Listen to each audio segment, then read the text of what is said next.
first, that just released evidence in the murder of Caylee Anthony. NBC's Kerry Sanders is in Orlando with details. Kerry, good morning to you. Good morning, Meredith. This is perhaps the most comprehensive look so far at the inner workings of this murder investigation. Caylee Anthony's body was found just beyond this memorial in the woods, where detectives turned up some of their most important evidence. If Casey Anthony murdered her 2-year-old daughter Caylee, as prosecutors claim, Casey's own words may be the most damning piece of evidence seen so far. Detectives found her diary. In it, she writes, "I have no regrets, just a bit worried. I just want for everything to work out okay. I completely trust my own judgment and know that I made the right decision. I just hope that the end justifies the means." The page is dated June 21st. According to investigators, that would be 5 days after Caylee disappeared. But on the opposite page of the diary, Casey Anthony's defense team says, look at the handwritten date closely. It's 2003. This is before Caylee was even born. In more than 400 pages of evidence released on Wednesday, for the first time, a suggestion of motive. A rivalry for Caylee's affections between Casey and her mother Cindy, who the court documents call Cynthia. In an interview with Annie Downing, Casey's close friend, Annie tells deputies, Casey said Cynthia was a horrible person who was trying to take Caylee away from her. And Cynthia wanted Caylee to call her mom instead of grandmom. Annie also says Casey told her she felt like she was having a breakdown and that she wanted to go to an institution. But when it comes to Casey's murder trial, much of the case may hinge on forensics. And in almost 1,800 photographs just released, an indication of how strong or weak that case may be. Photos showed duct tape used to seal Caylee's mouth and a heart-shaped sticker in the woods where she was found. Detectives found similar heart-shaped sticker sheets in Casey's bedroom and duct tape on a gas can in the Anthony storage shed. An FBI lab test shows the duct tape pieces originated from the same source roll of tape. Not mentioned anything about fingerprints. Investigators say the 2 plastic garbage bags and the laundry bag that held Caylee's body were similar to plastic bags and a laundry bag found in the Anthony home. In Washington Wednesday, the National Academy of Sciences released a 3-year study looking at how forensic evidence is collected, analyzed, and presented in courtrooms. The congressionally funded study suggests forensics are often treated as conclusive facts when they're not. The notion of zero error rates is a misnomer, and we need to get that out of our heads. Casey Anthony's defense team calls much of the state's evidence junk science. Whenever you have a case where there's no confession, there's no eyewitnesses, and there's no nuclear DNA at issue here, you're relying on forensics, which makes this report all that more important. When they try to link Casey in some way, they don't do it scientifically. They say similar, could be, possibly. It's not real science. Also included in the report, this document, which is a conclusion by one of the lead detectives who says, evidence on the body suggests that the child's death was not accidental, but was an intentional act. He goes on to write, there is nothing to suggest that anyone but Casey Anthony is responsible for the death and disposal of Caylee Anthony. Meredith? Kerry Sanders, thank you. Clint Van Zandt is an NBC News analyst and former FBI profiler. Clint, good morning to you. Hi, Meredith. Hi. Let's talk about some of this evidence released yesterday, specifically garbage bag, the duct tape, the laundry bag, the heart sticker, all similar or matching items found in the Anthony home. How strong is this evidence?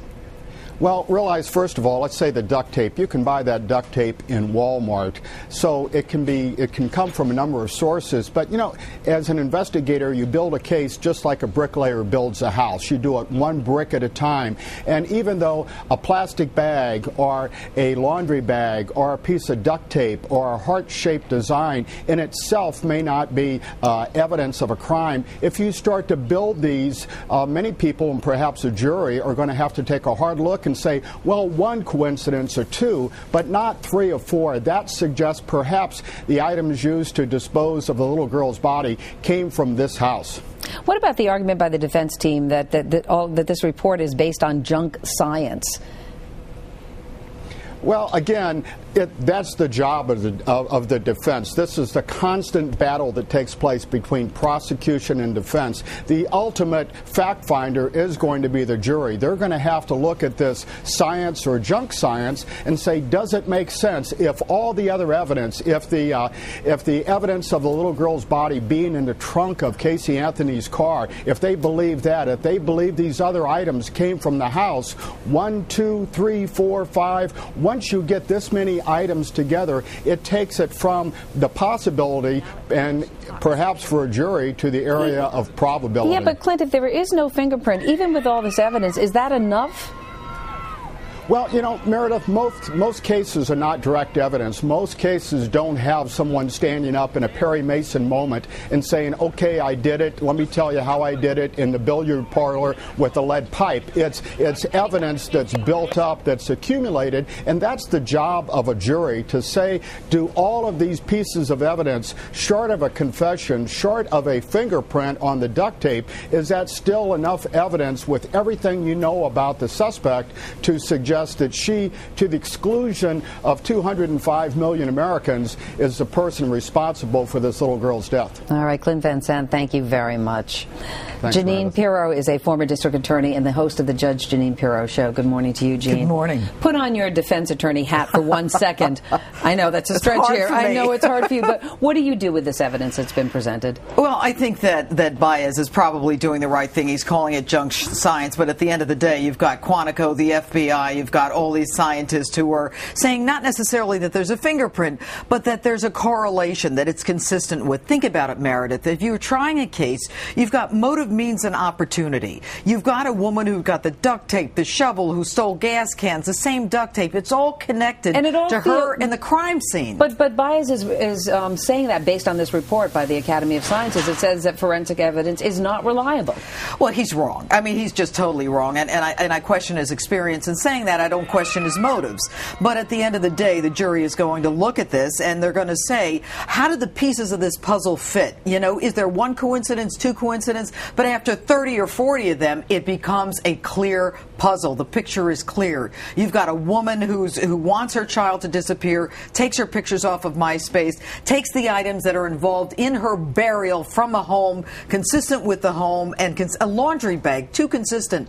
The Winnie the Pooh blanket that was missing, that the grandmother Cindy Anthony says, you know, oh, that's the blanket that we're missing. It's spontaneous declaration. It all connects the home and the burial place. I mean, it is a real circumstantial case that is powerful. It is compelling. If you were the prosecutor, would you be inclined to offer Casey a plea deal? Not in a million years, Really? Meredith. Not in a million years. This is a rock solid case. You've got everything you could possibly need in this case. If that diary is proven to be from 2008, it's right after the time that Kaylee disappeared. It's right before the time that she dumps the car with a decomposing body in it. It all fits. But how are you going to prove that? Because the date is 2003 and the entry before. The entry before is 2003, and what you do is you bring in witnesses who can corroborate certain things that she talks about in the diary. I noticed myself, the handwriting is different. In 2003, it looks more like a kid with the circles. In 2008, it's more a different kind of script. So what does that suggest to you? It suggests to me that it's 5 years later, as opposed to, you know, that she's, instead of 17,